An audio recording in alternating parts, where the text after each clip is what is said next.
Fall is clearly in the air in the northern hemisphere, the days are getting shorter and colder, so grab a cup of tea and a blanket and settle in for some new indie games. From a stop-motion style racing game filled with delightful little creatures and pacing like a George R.R. Martin novel, to a single-player first-person shooter with some questionable graphics, to a horror dating sim coming sometime in the future where dying advances the story. I really want to talk to you about The Last Stand Aftermath, which comes out on the day I'm recording this video, but I'd rather have a little more time with it before sharing my thoughts, so we'll catch up on that one next week. Let's get right into it. Hello, just wanted to say before the video begins, if you do enjoy my content, please consider hitting that like button and also subscribing and hitting the bell notification. Thanks very much for watching.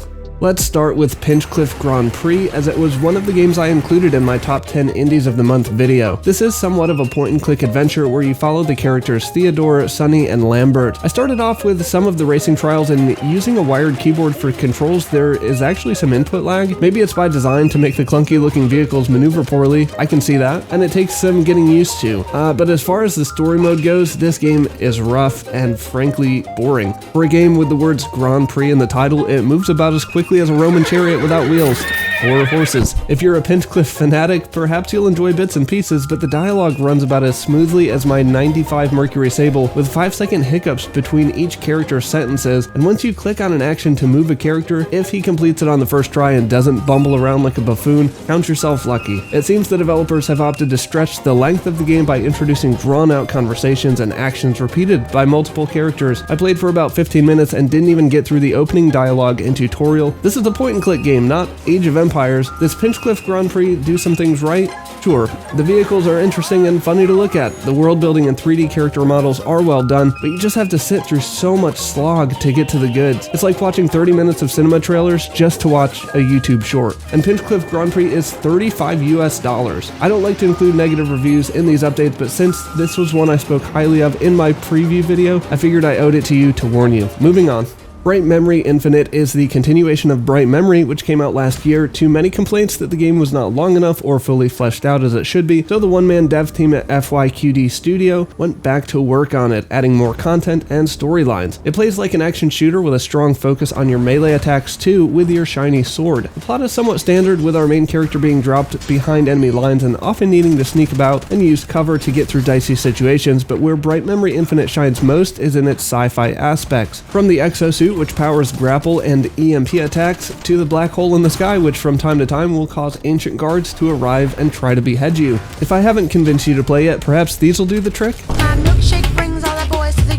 Similar to multiplayer shooters, you can unlock new character skins by beating the game on harder difficulties, or buying the Bikini DLC, and new weapon camos by reaching higher kill counts with each gun. There is a simple leveling system too to help you gain power over time, but in all, Bright Memory Infinite is a rather short affair still, clocking in between 2 to 3 hours. It's available now on PC via Steam and GOG, and is planned for all Xbox consoles in the future. I'll leave the Steam link in the description below, along with links to all the other games in this video.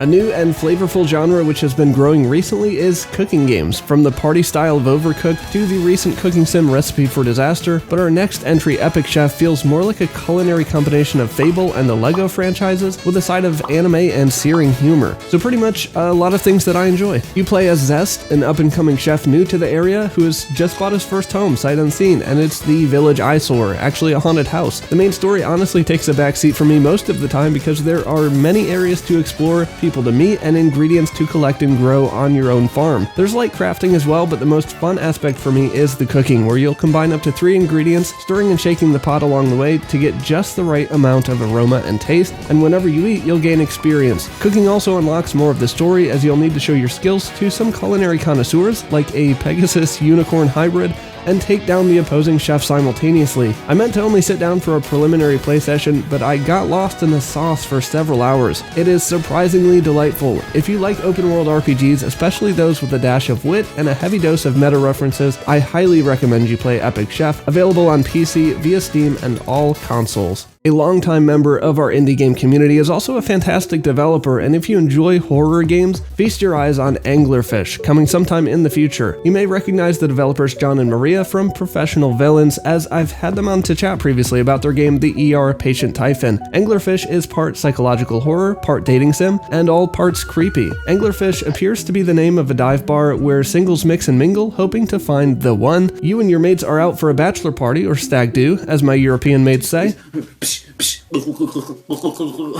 And you're dressed to kill in silly costumes, namely a schoolgirl uniform. This is a choices matter type of game, and you'll likely be faced with some gruesome decisions, and the game will change and save whenever you die, so sometimes it's the best thing to do. If I learned anything from playing the ER Patient Typhon, it's that professional villains like to use death in their games as a learning experience, so be prepared to die a lot, but also learn something along the way.